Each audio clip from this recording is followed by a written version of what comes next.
السلام عليكم ورحمة الله وبركاته. صبحكم الله بالنور والسرور والمحبة والحبور، وجمعة مباركة إن شاء الله. لا تنسوا قراءة سورة الكهف إن شاء الله، والإكثار من الصلاة على النبي صلى الله عليه وسلم. أنا في بانكوك، حاجة يعني غريبة لاحظتها هنا. عند أحد أفراد الأسرة يحتاج إلى سبيشال هاندلينج.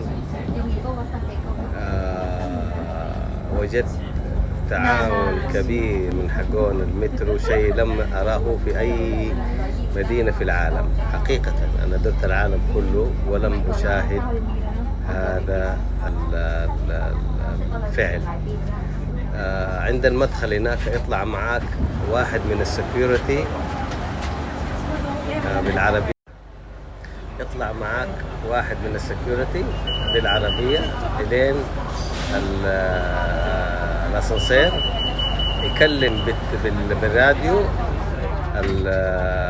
الرجل الأمن اللي هو في الدور الأول اللي هو عند الأسانسير، يستقبلك من عند الأسانسير، يوصلك ألين المترو، ويوقف معاك ألين يدخلك المترو. حتى لو اديته حاجة ما ياخذ، ما يقبل، ويكلم يقول لك فين رايح؟ رايح محطة فلانية. يكلم السكيورتي اللي في المحطة الأخرى، يستقبلك عند باب المترو وياخذك على أسانسير ينزلك لين تخرج من المحطة نفسها. حقيقة شعب راقي، شعب مؤدب. وغير كذا إنه في كل عربة فيها الإشارة هذه. الإشارة هذه حتى لو كان عليها أحد جالس، يقوم من مقامه ويجلس الشخص المحتاج إلى المساعدة. حقيقة شعب راقي جدا، شعب يعني متفاني ويساعد، ولا تجد منه تذمر، مبتسم. هذه ما حصلتها في أي منطقة في أي مترو في العالم كله. حقيقة أنا ما أشوفها. حبيت بس أبين مستوى الشعب الموجود، الشعب التايلندي، وكيف هو يتفانى في مساعدة الآخرين.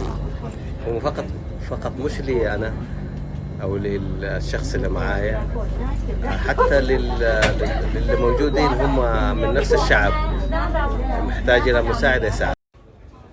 هذه الإشارة في كل كابينة من كبائن underground.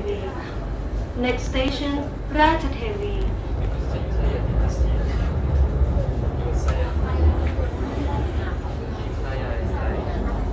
هذا السكيورتي اللي يوقف لين يوصلك المشوار تبعك. المحتاجين والله شيء أجي سنة.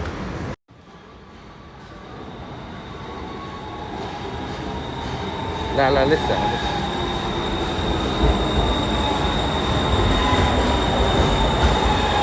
هذا الترام المترو العسكري واقف ينتظر لين يدخلنا. والله شيء خرافي.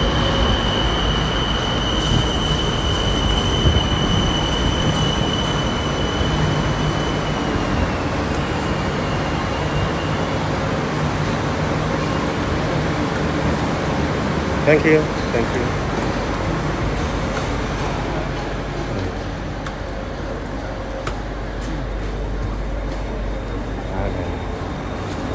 هذا يقوم عشان يجلس المحتاج.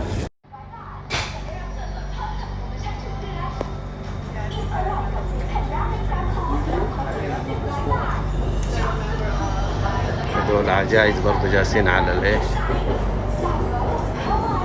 احنا رايحين الMBK ان شاء الله على الناشونال ستوديو.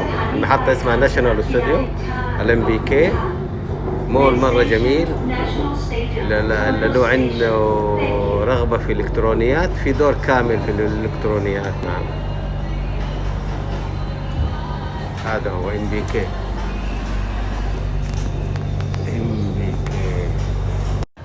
تخرج من المترو. نعم،